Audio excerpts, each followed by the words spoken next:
The smell of fresh espresso was the first thing I noticed every morning when I stepped out of the elevator and into my penthouse. 42 floors above the city, floor-to-ceiling windows.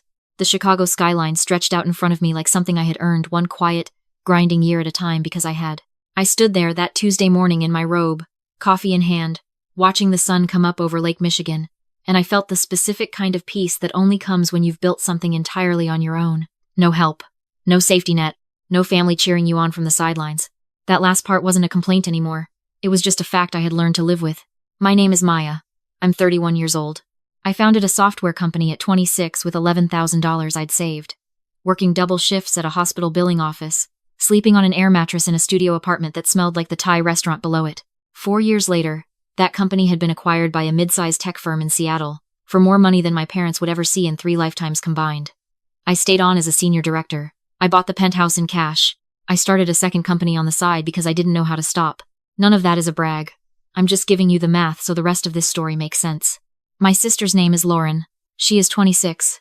Beautiful in the way that people who have never worked very hard for anything tend to be effortless. A little bored.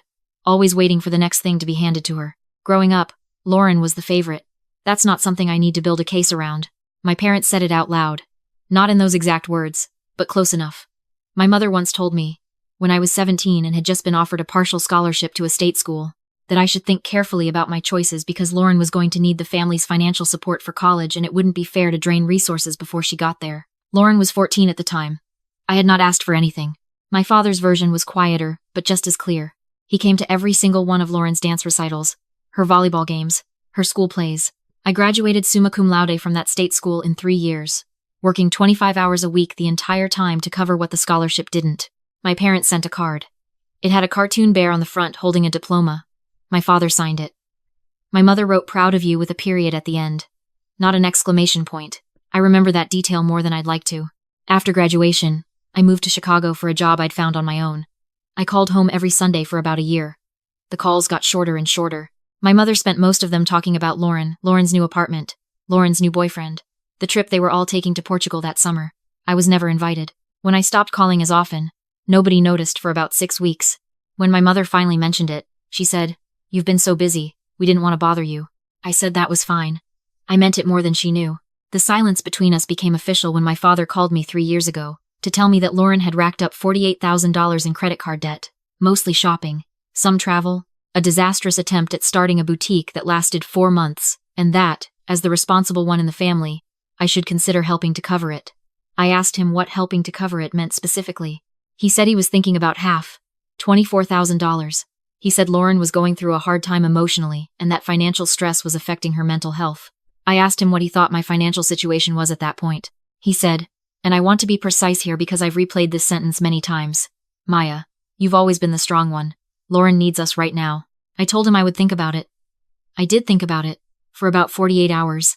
Then I transferred nothing, called back, and told my father plainly that Lauren's debt was not my debt. That I had spent my entire adult life solving problems that were mine to solve and only mine, and that I was not interested in becoming a financial backstop for choices I had no part in making. My father was quiet for a long time. Then he said, "I hope you don't regret this." I said I wouldn't. That was the last real conversation we had for nearly 2 years. I want to be honest about how that felt, because I think people expect me to say it was easy, that I walked away without looking back, that I was fine.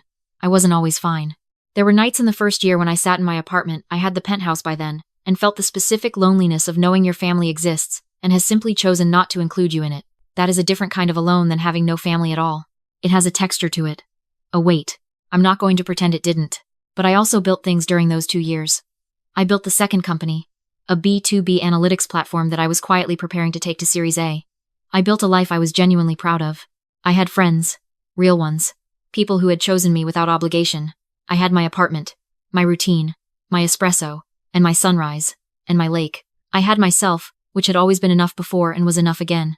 I had also, during that time, done something that would turn out to matter more than anything else in this story. My parents owned a house in Naperville, about 30 minutes outside the city. They'd lived there for 22 years. About 18 months ago, I learned through a mutual family friend, a woman named Diane, who had been close with my mother since I was in elementary school, and who still kept in touch with me out of a kind of quiet loyalty I'd never asked for, but always appreciated that my parents had taken out a second mortgage on that house. The reason, as Diane understood it, was to help Lauren with ongoing expenses after the boutique failed, and the credit card debt was settled by some means I was never told about. The second mortgage was through a mid-tier regional bank. The terms were not favorable. I know this next part is going to sound calculated. It was. I want to own that clearly. I had no malicious intent in the beginning. I was simply doing what I do, which is identify a financial situation and think through its implications. I looked into the mortgage. I spoke with my attorney, a woman named Claire, who had handled the acquisition of my first company, and who I trusted completely. Claire told me something interesting. That second mortgages from certain regional lenders were sometimes sold to third-party debt purchasers when the original lender wanted to offload risk from their portfolio. She told me it was not unheard of for a private individual with the right legal structure to acquire such a debt. I thought about that for several weeks before I did anything. Then I did something. I am not going to detail the exact mechanics here because they are genuinely complicated and also because the point is not the transaction. The point is that approximately 14 months ago, through a holding company Claire helped me structure, I became the owner of my parents' second mortgage. They didn't know. There was no legal requirement for them to be notified of the transfer. The bank had sold the note, as they were entitled to do. The new holder of the note was an LLC with a name that meant nothing to anyone who looked it up. I filed it away in my mind and did not think about it much. I told Claire to sit on it. I went back to work. Then, on a Thursday afternoon in March, Diane texted me. She said she didn't want to intrude but thought I should know that she'd run into my mother at the grocery store the week before and that my mother had mentioned, very casually, that they were planning to visit Maya in Chicago soon. Diane said my mother had said it the way you say something you've already decided and are not asking anyone's opinion about. Diane said she thought I should be prepared. I texted back, "Thank you, I'm prepared." That was not entirely true when I sent it, but it became true over the next 4 days. I called Claire. I called a friend of mine named Jordan, who works in real estate law, and who owes me a favor I had never collected on until that moment. I made sure I understood exactly what I owned, and exactly what that meant in practical, enforceable terms. By Sunday night, I had a folder on my kitchen counter with 3 documents in it, all signed, all dated, all exactly what they needed to be. I also called the front desk of my building and updated the visitor policy for my unit. No unannounced guests were to be sent up. Anyone claiming to be family was to be held in the lobby, and I was to be called first. The front desk manager, a steady, unflappable man named Gerald, who had worked the building for 11 years, said "Understood, Miss Chen," without a single follow-up question. I appreciated that more than I showed. On a Wednesday morning, 9 days after Diane's text, Gerald called me at 7:43. He said, "Miss Chen, there are 3 individuals in the lobby requesting access to your unit. They say they're your family. Your mother, your father, and your sister. They have luggage." I set down my coffee.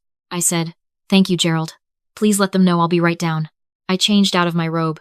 I put on slacks and a clean blouse and flat shoes. I looked at myself in the mirror for a moment, the way you do when you're about to walk into something you've been waiting for without quite admitting you were waiting for it. Then I picked up the folder from the kitchen counter and took the elevator down.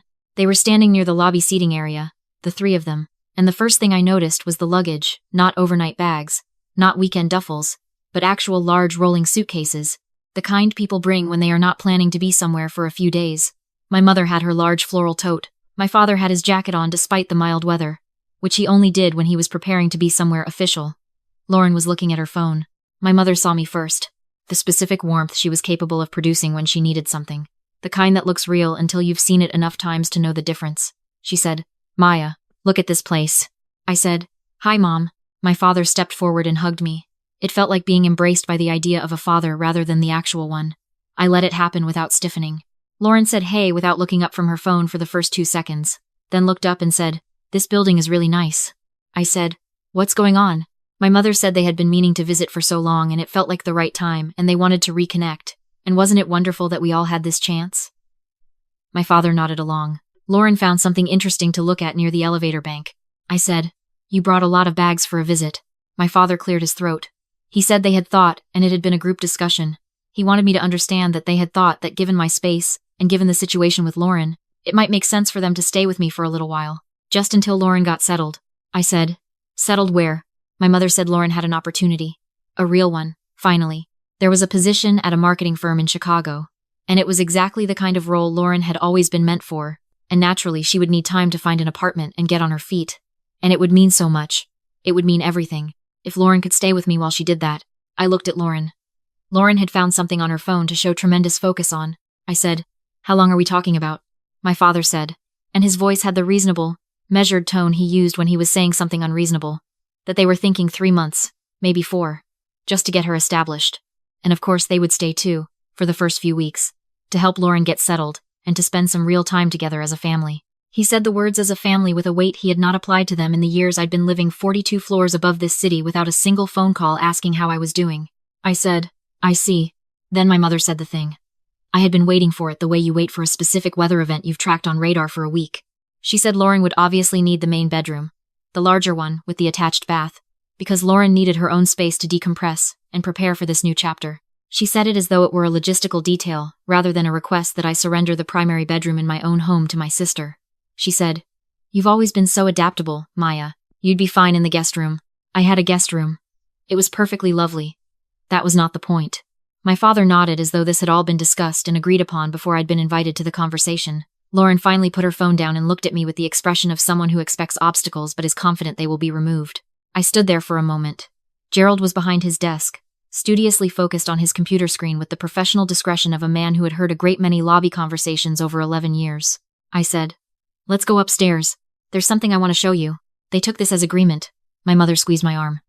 My father picked up one of the suitcases. Lauren reacquired her phone. We rode the elevator to 42 in silence, which had the electric quality of a silence before a specific kind of storm. In my apartment, my mother immediately began moving through the space in the way some people do when they are already assessing what belongs to them.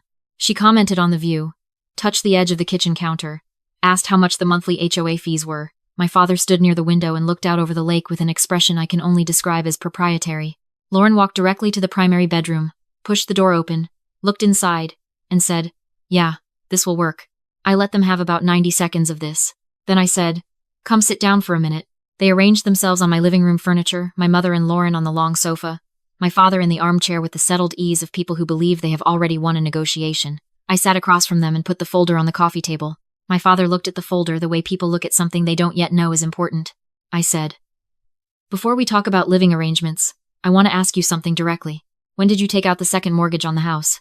The quality of silence in the room changed completely. My mother's face did something complicated. My father straightened slightly in the chair. He said, That's a private financial matter. I said, I know. I'm just asking you to confirm the timing, for my own reference. My mother said, carefully, About 2 years ago, we needed to help Lauren with some things. I said, About $48,000 worth of things. Nobody spoke. I said, The same $48,000 that Dad called me about 3 years ago, the debt I declined to cover. My father's jaw moved. He said, Maya, that's not what this is about. I said, I know what this is about. I just want us to be in the same room with the facts before we continue.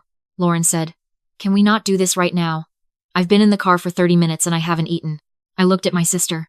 I had an entire landscape of feeling about Lauren that I had walked through many times and knew the terrain of thoroughly. I felt none of it acutely in that moment. I just felt clear. I said, Lauren, you can absolutely get something to eat in a few minutes. I just need 5 more minutes first. Then I opened the folder. I took out the first document and placed it on the coffee table facing them. It was a standard debt assignment confirmation, the kind generated when a mortgage note changes hands between institutional entities. At the top was the name of the regional bank my parents had borrowed from. At the bottom was the name of my holding company. My father picked it up. He read it. I watched his face move through several expressions in about 12 seconds. He said, What is this? I said, That is the mortgage note on your house. The bank sold it 14 months ago. I purchased it through a holding company. My mother said, I don't understand. I said, You have a second mortgage on your house. I own that mortgage, which means you owe the outstanding balance to me, not to the bank. My father set the paper down very slowly, the way you set something down when your hands are not entirely steady. He said, You can't do that. I said, I can. I did. Claire, she's my attorney, can walk you through the documentation if you'd like to verify it. The transfer is entirely legal. Lauren had put her phone down. My mother said, Maya. She said my name the way she used to say it when I was a child and had done something she didn't know how to respond to. Quietly. With something in it that might have been respect if she'd had more practice expressing that toward me. I put the second document on the table. It was a repayment schedule. Current balance. Interest rate, which I had reduced from the bank's rate. A detail I did not highlight. And monthly payment structure. I said, I'm not here to hurt you. I want to be clear about that. I have no interest in taking your house. I reduced the interest rate. The monthly payments are the same as what you were paying the bank. Nothing changes in terms of your day-to-day obligations. My father said, Then why are you telling us this? I put the third document on the table. I said, Because I want you to understand the full picture before we discuss what you came here to ask me for. The third document was a 1-page summary, prepared by Claire, of what it would mean legally if the note went into default. It was not a threat. It was just information, clean and factual. The kind of information I had been given my entire life, without cushioning, and had learned to work with. My father read it. My mother read it over his shoulder, Lauren said, very quietly. Did you know this was going to happen? I said. I knew you were coming. She said, how? I said. Diane mentioned running into Mom. Lauren looked at my mother. My mother looked at the table. My father put the document down. He looked at me in a way he had not looked at me in a long time. Maybe ever. Like he was seeing dimensions he hadn't accounted for. He said, what do you want, Maya? It was the most direct question he had ever asked me. I took a moment to appreciate that. I said, I want to be honest with you, which is something we've never really done well as a family. So here it is. I leaned forward slightly. I said, I am not a safety net. I am not a backup plan. I am not the responsible one whose job it is to absorb the consequences of decisions made without me. I have been treated as those things for most of my life, and I decided 3 years ago, when Dad called me about Lauren's debt, that I was done with it. My mother started to say something. I held up one hand, not unkindly. I said, I'm not finished. She stopped. I said, Lauren, I don't have a problem with you. I genuinely hope this job in Chicago works out. I hope you find an apartment you love and build something here that's yours.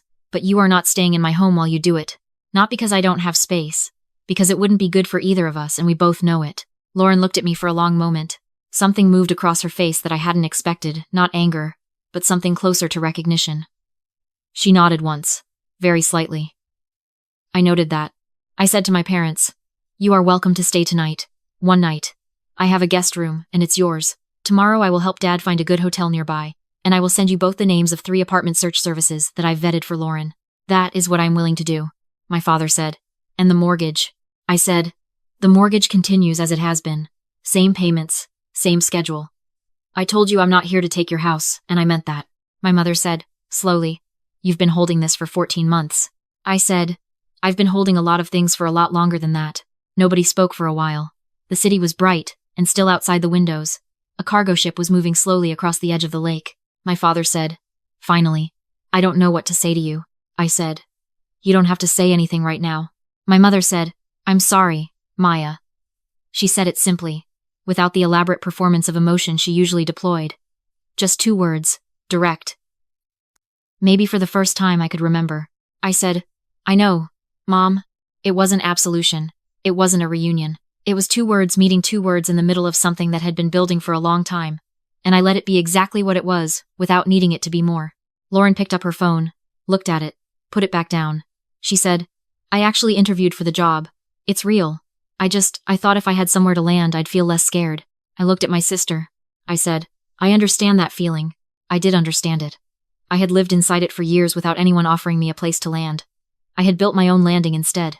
I was not going to rescue Lauren from the same process, but I could acknowledge that the process was hard.